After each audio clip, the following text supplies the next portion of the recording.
Hey guys, welcome to Juicy Tea, where I read out the best stories on Reddit, so you don't have to. The funny, shocking, and satisfyingly juicy. I'm amazed by it, and also kind of afraid of my girlfriend. Our first story comes from the BestofRedditorUpdates subreddit, posted by Puzzleheaded Ty at 5558. I've been dating Jen for 2 years, and she's amazing. Kind, smart, funny, pretty, everything. She has a really warm and bubbly personality, smiles and laughs a lot. I say she has an RNF, a resting nice face. She's also 5'5" of caged fury. Between her looks and her approachable personality, she gets hit on by guys a lot. She also gets a lot of hate from women. I used to get really jealous when guys talk to her, and she'd get mad at me for being jealous. Let me be 100% clear, she's not particularly flirty. She doesn't initiate conversations, doesn't lead guys on, and she's not looking for male attention. I'm 6'1" and have a somewhat intimidating build, so my go-to move is standing tall with my arms crossed, staring at the guy. Then saying, "Is there an issue?"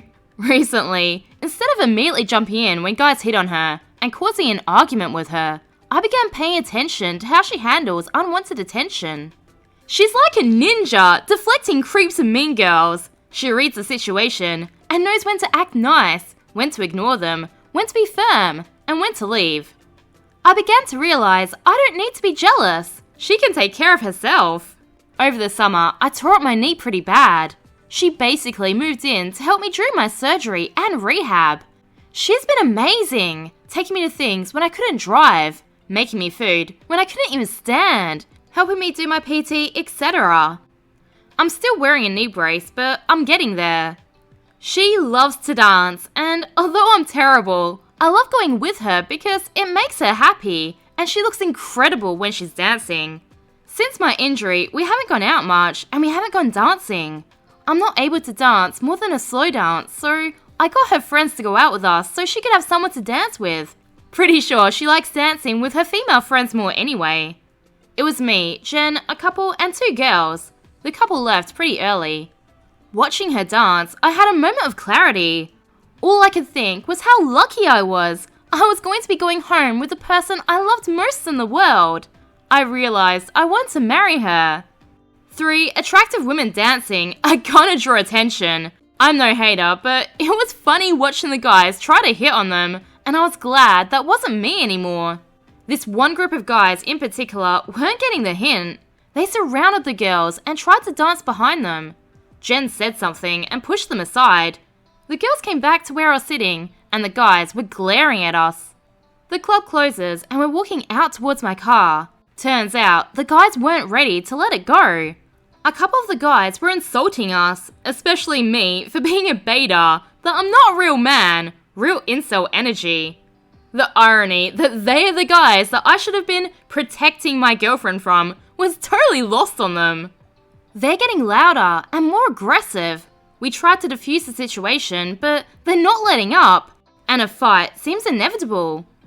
We're a block from the club, so I tell the girls we're gonna head back to where people are waiting for Ubers.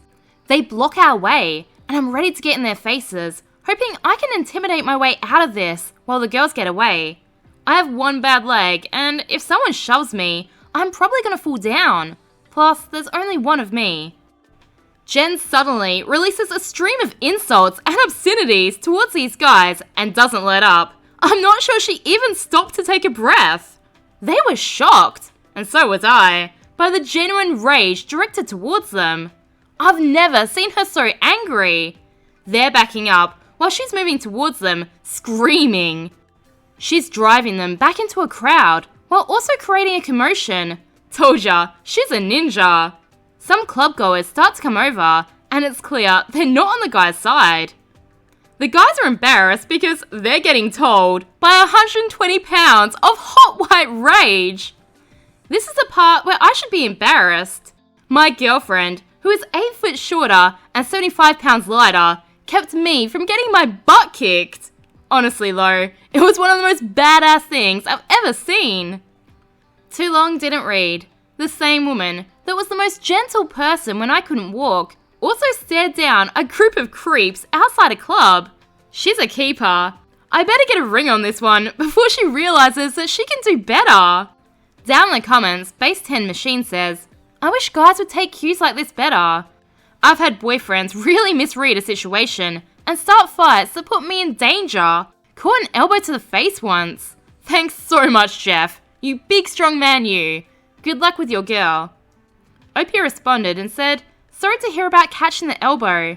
It was tough to control my feelings at first. We go to a lot of places where single people meet. Concerts, festivals, bars, clubs, etc. So guys are already looking for women to chat up. Not a great reflection on me, but one of the reasons I started paying attention to her interactions was that I wanted to prove that she was being flirty, and that was the real problem.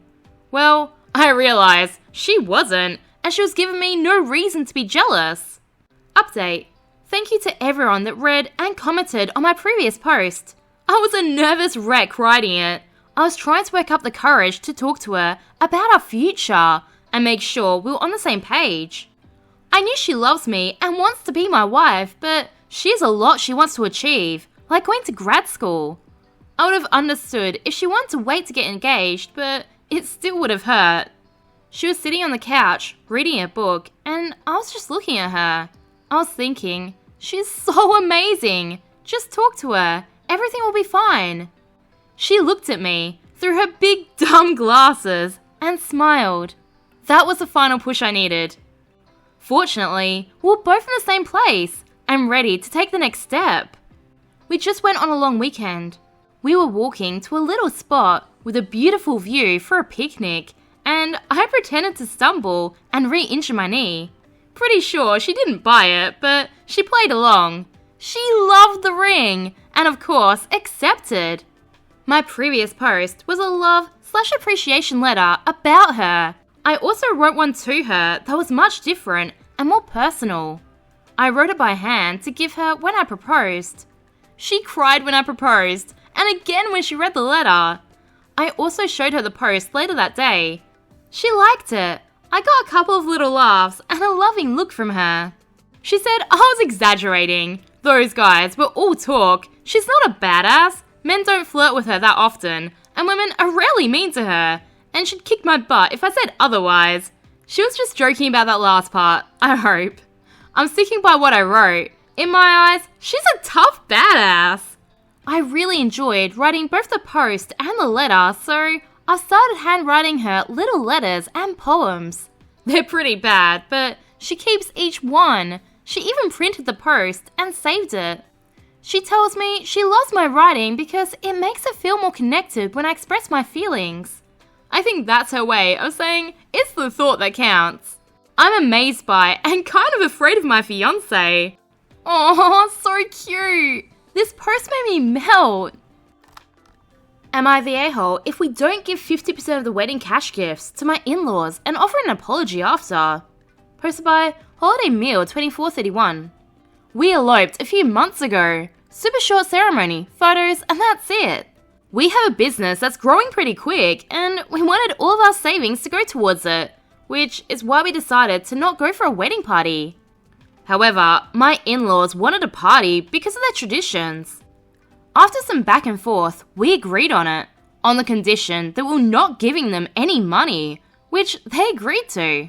We went and checked out the event centre where the wedding party would be taking place, and we discussed how no money would be received from our side.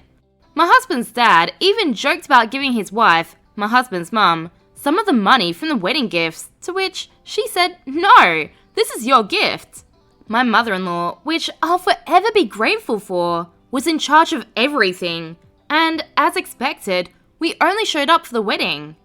The wedding was full of their family and friends, which was okay with us as it wasn't our money. 2 days after the wedding, we met up with them to count the money and to write out how much each guest gave. Again, part of their tradition. After we finished counting, we ate and left. Now comes the crazy part. As we go to leave, mother-in-law closes the door so hard that my husband and I look at each other like, what the F? Then, a couple of days later, I'm COVID positive, same as them, so my husband texted and called them with no answer or response. A few days after that, and we were informed that they're mad at us because we didn't give them the money, as agreed.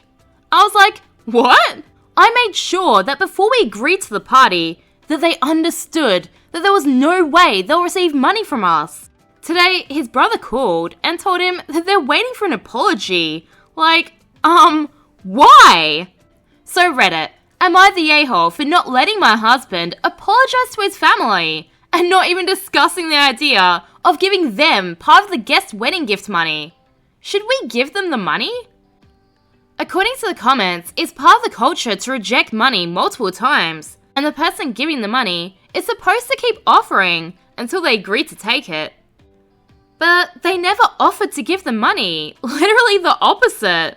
They only agreed to attend on the condition they didn't have to pay for it, because they didn't want to spend money on a big party. They just want to elope and spend their money on their future. So basically, the parents thought they could trick them into doing the whole wedding thing their way, excluding the bride's friends and family, and then manipulate them into paying for it anyway, essentially forcing them to spend money on something they didn't even want to begin with. Also, I'm curious what the guests who gifted that money think. Did they expect the money to go to the bride and groom, or to the parents? My ex left me the majority of his estate. His parents demand that I leave it to his wife and child. Our next post comes from the Am I the A-hole subreddit, posted by Deleted. My ex and I were together for almost 20 years. We never got married because it never felt necessary, and we were child-free. I had problems with birth control, so he chose to have a vasectomy. I found out that he cheated on me 3 years ago, and I left him. He got with his affair partner, and 6 months later, I heard they were married. I found out that I was pregnant with my current boyfriend a year into dating, and even though we still weren't there in the relationship, we thought that we could make it work. And sure enough, we're very happy, and we love our little family very much. My ex kept texting me on occasions like birthdays and holidays. I never answered. But when he heard about my daughter, he sent me a very lengthy and hurtful text about me cheating on him. And he never texted me again. I never answered. A few months later, my ex ended his life. This was about 4 months ago.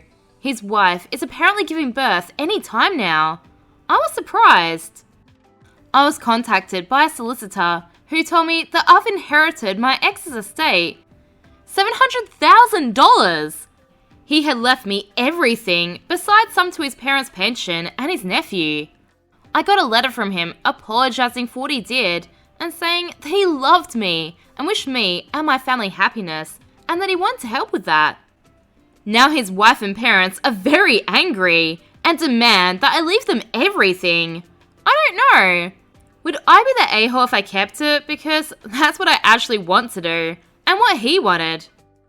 At first I thought this might be an old will that he hadn't updated since everything changed, but no. It sounds like he fully intended for the funds to go to you, not his wife and child. That might make him an a-hole, and I mean, he already was one for cheating. But honestly, I don't think you have any obligation to fund his mistress and child. Remember, I post new content every day, so subscribe for more juicy tea.